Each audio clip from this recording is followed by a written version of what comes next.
Apakah semua pekerjaan bisa di-outsourcing-kan? Mengingat biasanya tenaga kerja outsourcing berstatus PKWT, sedangkan pekerjaan tersebut tidak memenuhi syarat PKWT. Oke. Sama sih ya. Baik, jadi ya memang benar, kurang lebih sama seperti yang Pak Yunus sampaikan. Pertanyaan pertamanya, apakah semua pekerjaan bisa di-outsourcing-kan? Bisa. Kalau UCK sekarang bisa. Ya. Semua bisa. Alidaya ya namanya ya. Jadi bisa dialidayakan. Sepanjang dia statusnya karyawan. Artinya sepanjang dia tidak ada di dalam akta pendirian perusahaan atau akta perseroan ya. Jadi bisa. Semua jenisnya, semua jenis pekerjaan sampai ke posisinya ya. Kemudian biasanya tenaga kerja outsourcing berstatus PKWT, sedangkan pekerjaan tersebut tidak memenuhi syarat PKWT. Oke, jadi ini ada yang perlu diluruskan ya Bapak Ibu. Pernyataan biasanya tenaga kerja outsourcing berstatus PKWT, sedangkan pekerjaan tersebut tidak memenuhi syarat PKWT. Jadi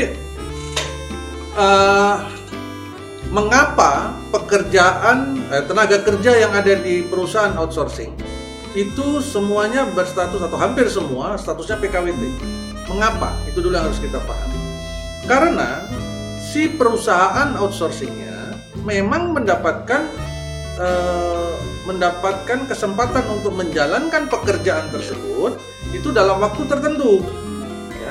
Meskipun misalkan nih pekerjaannya sendiri kalau itu ada di dalam perusahaan pemberi kerja ya, bukan perusahaan outsourcing, perusahaan pemberi kerja itu tidak memenuhi syarat PKWT.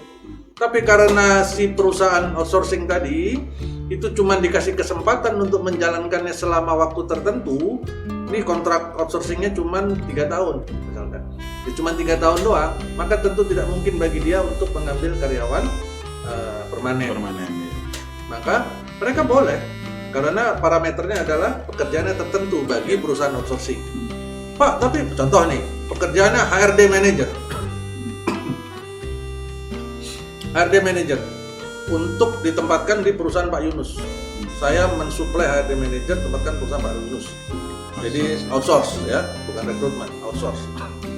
Nah, orang kayak HRD, si kandidat HRD manager yang menjadi karyawan DHM untuk ditempatkan di perusahaan Pak Yunus, karena saya cuma dapat kontrak dari Pak Yunus 3 tahun, maka saya memberikan hubungan kerja 3 tahun kepada si HRD manager tadi.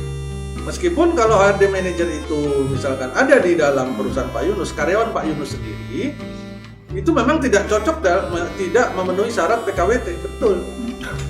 Tetapi kan itu karyawannya bukan karyawan Pak Yunus, karyawannya DHM, Alidaya ditempatkan ke sana, sehingga parameternya tidak melihat jenis pekerjaannya lagi, tapi karena memang hanya sementara sifat, meskipun HRD atau accounting manager, ya kan, atau legal manager, IT manager. Kalau cuma saya dikasih kontrak sama Pak Yunus outsourcing IT manager 5 tahun, ya saya cuma mengkontrak 5 tahun. Ya. Jadi bicara status badan hukumnya ya, terikat. Betul. Perjanjiannya. Jadi ngikutnya ke badan hukumnya, ya kan? Ikut ke badan hukumnya. Begitu ya, kurang lebih, mudah-mudahan bisa dipahami. Okay.